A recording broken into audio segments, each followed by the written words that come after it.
এই সংসারে দুই ধরনের মানুষ দেখা যায়, এক সরল, দুই জটিল। এবার এই যে সরল ব্যক্তি থাকে তাদের এই সমাজ দুর্বল মনে করে। এমনিতে দেখতে গেলে জলও সরল, বায়ুও সরল।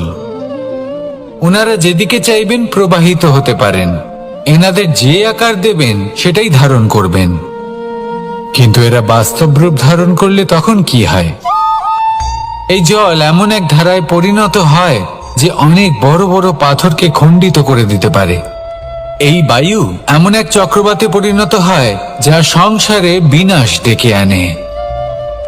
তাই যে ব্যক্তি সরল, তার সরলতাকে সম্মান করুন, তাকে সম্মান করুন, তাকে ভালোবাসা দিন। আর আমার সাথে ভালোবেসে বলুন, রাধা রাধা। খেলা খেলতে কে না ভালোবাসেন? আমরা প্রত্যেকেই যখন সময় পাই, সুযোগ পাই, তখনই আমরা কোনো খেলা খেলি। খেলার সময় দুই ধরনের মানুষ ওখানে থাকেন, এক যারা অংশগ্রহণ করেন, আর দুই যারা দেখতে থাকেন, যারা দর্শক হয়ে দেখেন, যারা নিজের পক্ষের বিজয়ের ফলে উচ্ছ্বসিত হয়ে থাকেন, পরাজয়ের ফলে শোক পালন করেন, পরামর্শ দিয়ে থাকেন। আর বিজয়ী কে হন? বিজয়ী তিনি হন যিনি অংশগ্রহণ করেন। নির্বাচন আপনাকে করতে হবে, আপনি কি করতে চান? আপনি কি খেলোয়াড় হতে চান, নাকি আপনি দর্শক হতে চান? যদি আপনি বিজয়ের আনন্দ লাভ করতে চান, সেই রোমাঞ্চ অনুভব করতে চান, তাহলে খেলতে হবে। ময়দানে আপনাকে নামতেই হবে। পরাজয়ের সম্ভাবনার ভয়ের সাথে আপনাকে লড়াই করতেই হবে। বিপক্ষের আহ্বানকে স্বীকার করতেই হবে, খেলোয়াড় হয়ে উঠতে হবে। তবেই এই বিজয়ের সম্ভাবনা থাকবে। আসলে কি, দর্শক হয়ে পরামর্শ দেওয়া অত্যন্ত সহজ, ময়দানে নেমে অংশগ্রহণ করা অত্যন্ত কঠিন। আর এখানে যেটা সহজ, তা আপনাকে বিজয়ের পথে কখনোই নিয়ে যাবে না। আসুন আমার সাথে ভালোবেসে বলুন, রাধা রাধা। এই সংসারে মানুষ জন্মগ্রহণ করেন, বড় হতে থাকেন, পুরুষার্থ লাভ করেন, অর্জন করেন। অর্জন করা আসলে কি? বেশিরভাগ মানুষ বলেন অর্জন করা অর্থাৎ ধন সম্পত্তি অর্জন করা। আর কি অর্জন করা যায়? আর কি লাভ করা যায়? আসল প্রশ্ন হলো এটাই যে কি এমন আছে যা বাস্তব রূপে অর্জন করার যোগ্য। তা হলো ব্যবহার, জ্ঞান এবং সন্তোষ। কেন? কারণ আপনি যখন এই সংসার ছেড়ে চলে যাবেন, তখন আপনার ধন সম্পত্তি আপনাকে বিদায় জানাতে আসবে না। আপনাকে বিদায় জানাতে আসবে আপনার আপনজন, যাদের সাথে আপনার সুসম্পর্ক ছিল। সমগ্র সংসারে সহস্র মানুষ ধন অর্জন করে থাকেন। শ্রেষ্ঠ মানুষ হলেন তিনি যিনি ব্যবহার, জ্ঞান এবং সন্তোষ অর্জন করে থাকেন, একে সকলের মধ্যে বিতরণ করেন। তাই এটাই করুন, আর আমার সাথে ভালোবেসে বলুন, রাধা রাধা। এই সংসারের আরম্ভ থেকে এখনো পর্যন্ত এবং ভবিষ্যতেও একটা যুদ্ধ আছে যা হয়ে চলেছে, চলতেই থাকবে। পাপ এবং পুণ্যের মধ্যে যুদ্ধ, সত্য এবং অসত্যের মধ্যে যুদ্ধ। এই যুদ্ধ চলেই আসছে। আর এই যুদ্ধে যারা লড়েন তাদের আমরা সবসময় জয় জয়কার করি। আর যারা এই জয় জয়কার করেন তাদের প্রত্যেকের একটা বিশেষ গুরুত্ব থাকে। যখনই কোনো যোদ্ধা যুদ্ধক্ষেত্রে ক্লান্ত হয়ে পড়ে, শক্তিহীন হয়ে পড়ে, তখন এরা জয় জয়কার করে, শঙ্খ বাজাতে থাকে। সেই যোদ্ধাকে অনুপ্রেরিত করে, শক্তি এবং সাহসে ভরিয়ে তোলে। আর তখন সেই যোদ্ধা সেই যুদ্ধকে এগিয়ে নিয়ে যেতে পারে। যখন শ্রীরাম লঙ্কা যাত্রা করার জন্য সেতু তৈরি করছিলেন, তখন একটা ছোট্ট মিষ্টি কাঠবিড়ালি নিজের মুখে মাটির টুকরো বয়ে নিয়ে গিয়ে তার সাধ্যমতো তাকে সাহায্য করছিল। শ্রীরাম দেখলেন এবং বললেন যে ও তো সবার মনোবল বৃদ্ধি করছে, সবাইকে প্রেরিত করছে। ও বলল যে আমি এত ছোট হয়েও যদি এই কাজ করতে পারি, তাহলে আপনারা সবাই কেন পারবেন না? এটাই হলো সেই সকলের মাহাত্ম্য, যারা জয় জয়কার করেন, অনুপ্রেরিত করেন, সাহস যোগান। ওনারা সেই ব্যক্তি যারা একজন যোদ্ধার মধ্যে যুদ্ধকে জয় করার শক্তি প্রদান করেন। আসুন আমার সাথে ভালোবেসে বলুন, রাধা রাধা। বিজয়, বিজয় লাভের জন্য মানুষ কি না করে থাকে, যে কোনো সম্ভাব্য প্রচেষ্টা করে, কিন্তু নিজের বিজয় লাভের জন্য বাজিতে যা ইচ্ছে তাই রেখে দেওয়া কি উচিত কাজ? কখনোই নয়। নিজের হারানো সম্মান, নিজের হারানো সম্পত্তি, নিজের হারানো অধিকার ফিরে পাওয়ার শুধু একটাই পথ রয়েছে, আর তা হলো পুরুষার্থ, দ্রুতক্রিয়া নয়। যে মানুষ নিজেই হেরে গেছে, নিজেই নিজের জয়লাভ করার জন্য অন্য কাউকে কিভাবে বাজিতে রাখতে পারে? এ হলো সম্পূর্ণরূপে অনুচিত। অনেক সময় অনেক ধন লাভ করার জন্য, অনেক সম্পত্তি লাভ করার জন্য আমরা নিজের আসল ধন, আমাদের আপনজন, তাদেরকে হারিয়ে ফেলতেও প্রস্তুত হয়ে যাই। এটা একেবারেই উচিত নয়। যত বড়ই সংকট আসুক না কেন, আমাদের আপনজনদের আমাদের সাথেই রাখা উচিত। নিজের বিজয়ের জন্য ওনাদের বাজি রাখা ঠিক নয়। এই ভুল কেউ একজন করেছেন, আপনি তা ভুলেও করবেন না। রাধা রাধা। নারী জন্মসূত্রে কারোর কন্যা, ধর্মসূত্রে কারোর পত্নী, আর কর্মসূত্রে কারোর মা। আমাদের মনে এই ছবি আঁকা রয়েছে একজন নারীকে নিয়ে, তাই না? একটা অতুলনীয় ভূমিকা রয়েছে নারীদের আমাদের জীবনে, আর নারী ছাড়া আমরা কিছুই নই। কিন্তু অধিকার, সেখানে আমরা একটা ভুল করে বসি। যখন নারী একজন কন্যা থাকে, যখন সে জন্ম নেয়, তখন তার ওপর অধিকার থাকে তার পিতার। আর তারপর যখন বিয়ে হয়ে যায়, তখন তার অস্তিত্বের ওপর অধিকার থাকে তার স্বামীর।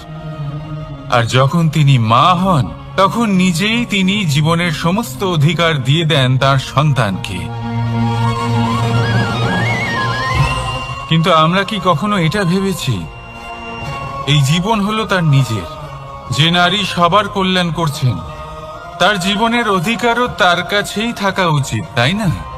তার নিজের জীবনের সিদ্ধান্ত সে নিজেই নিতে পারেন, নিজেই নিজের ভাগ্যের রচয়িতা হতে পারেন।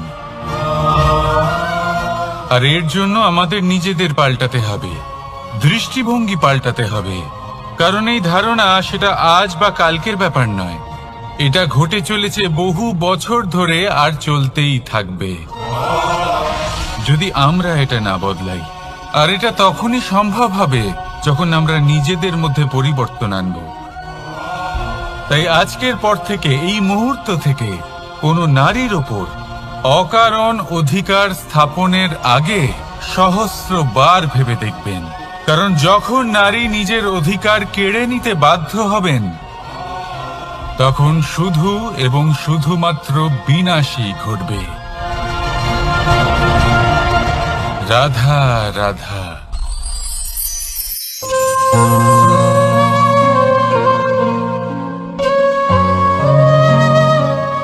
নারী, পুরুষরা যাকে নাম দিয়েছেন ত্রিয়া, কেন দিয়েছেন, কে দিয়েছেন, কেউ তা জানে না। কথায় আছে, পুরুষরা ভাবেন যে ত্রিয়া, ভাবেন একরকম, বলেন অন্য কিছু, আর করেন অন্য কিছুই।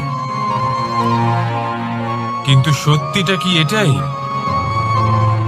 আসল সত্যি হলো এটাই যে ত্রিয়া হলো সেই চরিত্রহীন পুরুষ আর কেউ নয়। সেই পুরুষ যারা নারীকে বলেন যে আপনি হলেন মা, আপনি হলেন দেবী, আপনি হলেন বোন। আর ভাবেন কি? ভাবেন যে এই নারী হলো আমাদের পায়ের ধুলো আর কিচ্ছু নয়। আর কি করেন? ওনাদের মাথায় ওনাদের খোপায় মালা পরিয়ে দিয়ে ভাবেন যে ওনারা হলেন তাদের পায়ের ধুলোর সমান। একজন নারীর সম্মান ভঙ্গ করেন, তাদের দাসী মনে করেন। ভুলবেন না, যত্র নারীয়াস্ত পূজ্যন্তে রমন্তে তত্র দেবতা। অর্থাৎ যেখানে নারীকে পুজো করা হয় সেখানে ঈশ্বর বাস করেন, আর যেখানে নারীকে অপমান করা হয় সেখানে ঈশ্বর এবং ভাগ্য এই দুই রুষ্ট হয়। মনে রাখবেন, যদি নারী কল্যাণকারী হতে পারেন তাহলে নারী মহাচণ্ডী রূপও ধারণ করতে পারেন। যদি একজন নারী মাতা হয়ে জন্মদান করতে পারেন তাহলে নারী মৃত্যু হয়ে বিনাশও করতে পারেন। যেখানে নারী অপমানিত হবেন সেখানে মহান ভারতও মহাভারতের পথে অগ্রসর হতে পারে। তাই মনে রাখবেন, নারীর অপমান যেন কখনোই না ঘটে। আর যদি কোথাও নারীর অপমান হয় তার অর্থ হলো আপনার বিনাশ আপনার দিকেই আসছে। আর এটা হলো তার প্রথম পদক্ষেপের প্রথম পদধ্বনি। রাধা রাধা। যদি সন্তান কোনো দুষ্কর্ম করে তাহলে সেই অপরাধ শুধু কি সেই সন্তানের? না, যদি সন্তান দুষ্কর্ম করে তাহলে অপরাধী তার মাতা পিতাও, যারা পুত্রমোহর কারণে সেই অনুচিত কাজে তাকে বাধা দেননি। অপরাধী হলেন তার পিতামহ, যিনি নিজের কর্তব্যবোধের কারণে নিজের পরিবারের যত্ন নেননি, যিনি সন্তানকে কখনো শাস্তি দেননি। অপরাধী হলেন তার সেই গুরুও, যিনি নিজের শিষ্যের সেই দুষ্কর্ম দেখেও তাকে প্রতিহত করতে পারেননি। একজন হবু রাজার কর্তব্য হলো নিজের প্রজার কাছে সে যেন এক উদাহরণ প্রস্তুত করতে পারে। কিন্তু যদি এত অনুচিত উদাহরণ প্রস্তুত হয়ে থাকে তাহলে মা বাবার, বাড়ির বয়োজ্যেষ্ঠদের কর্তব্য হলো ওনারা যেন সেটা সেখানেই থামায়, হয় ভালোবেসে নয়তো শাস্তি দিয়ে। যদি না থামানো হয় তাহলে মহাভারত অবশ্যম্ভাবী। অনেক ব্যক্তির মনে একটা প্রশ্ন জাগে আমাকে আর রাধাকে নিয়ে। বলেন যে না আমি আর রাধা একসাথে থাকি, না আমাদের বিয়ে হয়েছে। আমি এখানে দ্বারকাতে, ও ওখানে বর্ষনাতে, তাও এত ভালোবাসা কি করে? এ কেমন সম্পর্ক?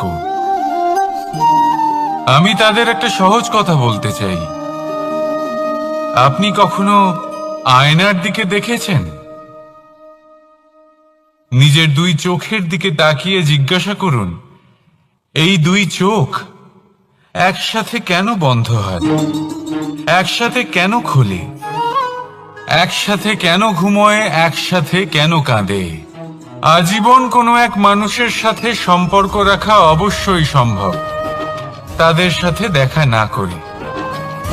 আমার আর রাধার ভালোবাসাও কিছুটা এরকমই, আর কিছুটা এরকমই হয় ভালোবাসা দুই নয়নের মতো, যারা কখনোই মিলিত হবে না কিন্তু চিরকালের জন্য একসাথে জুড়ে থাকবে। এই অনুভূতি নিঃস্বার্থ হয়, আর এই নিঃস্বার্থ ভালোবাসা আপনাকে আনন্দের পথে অগ্রসর করে। জীবনে সবসময় নিঃস্বার্থভাবে ভালোবাসুন, শুধুমাত্র আনন্দই পাবেন। তাহলে আসুন আমার সাথে নিঃস্বার্থভাবে ভালোবেসে বলুন, রাধা রাধা। মানুষ, কোন ব্যক্তির নির্মাণ হয় কিভাবে?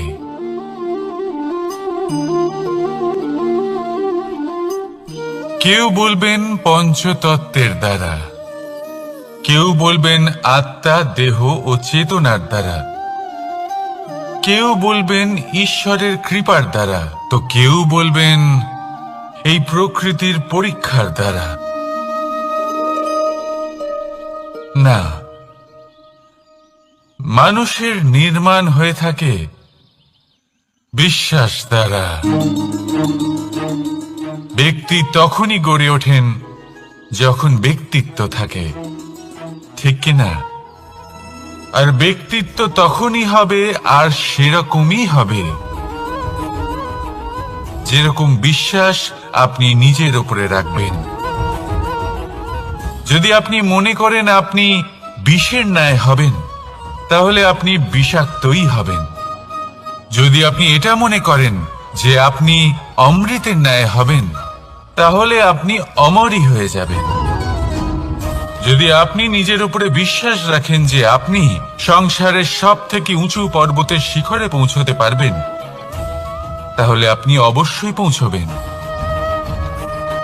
যদি আপনার এরকম মনে হয় যে আপনি এরকম কখনো করতে পারবেন না, তাহলে এরকম কখনোই হবে না। ভেবে দেখবেন, বিশ্বাসের মধ্যেই বিশ্ব বাস করে থাকে। তো আপনার অস্তিত্ব কেন করবে না? যেমন বিশ্বাস আপনি নিজের উপরে রাখবেন, তেমনই আপনি হয়ে উঠবেন। সেই জন্য নিজের উপরে বিশ্বাস রাখুন। আর হ্যাঁ, ভালোবেসে বলুন, রাধা রাধা। শত্রুতা, একজন মানুষ অন্য মানুষের সাথে শত্রুতা করে বসেন। দুজন ঘনিষ্ঠ বন্ধু, এমনও এক সময় আসতে পারে যখন এনারা একে অপরের শত্রু হয়ে ওঠেন। এর অনেকগুলো কারণ হতে পারে, কিন্তু মূল কারণ হল আলোচনা। আগে হ্যাঁ, আপনি যদি কারোর বিষয়ে আলোচনা করেন, তাহলে সে আপনার শত্রু হয়ে যেতে পারে। এবার মনে একটা প্রশ্ন আসতে পারে যে এটা কিভাবে সম্ভব হতে পারে? আলোচনা, এটা তো অত্যন্ত জরুরি। যদি আমি নিজের বন্ধুর খারাপ কাজের বিষয়ে আলোচনাই না করি, তাহলে সে শুধরবে কি করে? এ কথা সত্যি যে আলোচনা আবশ্যক, কিন্তু তার থেকেও বেশি গুরুত্বপূর্ণ এবং আবশ্যক হলো আপনার এই সিদ্ধান্ত। সিদ্ধান্ত এটাই যে আপনার এই আলোচনা কোন স্থানে করবেন। যদি এটা সবার সামনে করবেন ভাবেন, তাহলে তা অপমানও হয়ে যেতে পারে। যদি এটা আলাদাভাবে করেন, তাহলে তা পরামর্শ হয়ে যায়। অপমান কেউ স্বীকার করতে পারেন না, কিন্তু পরামর্শ সকলের ভালো লাগে। তাহলে যদি আপন কারোর জন্য ভালো কিছু চান, কাউকে শুধরে দিতে চান, আর আপনার মনে হয় আলোচনা আবশ্যক, তাহলে সর্বপ্রথম সময়, পরিস্থিতি আর স্থানের কথা মনে রাখবেন। নয়তো এই আলোচনা আপনাকে খুব ভোগাতে পারে।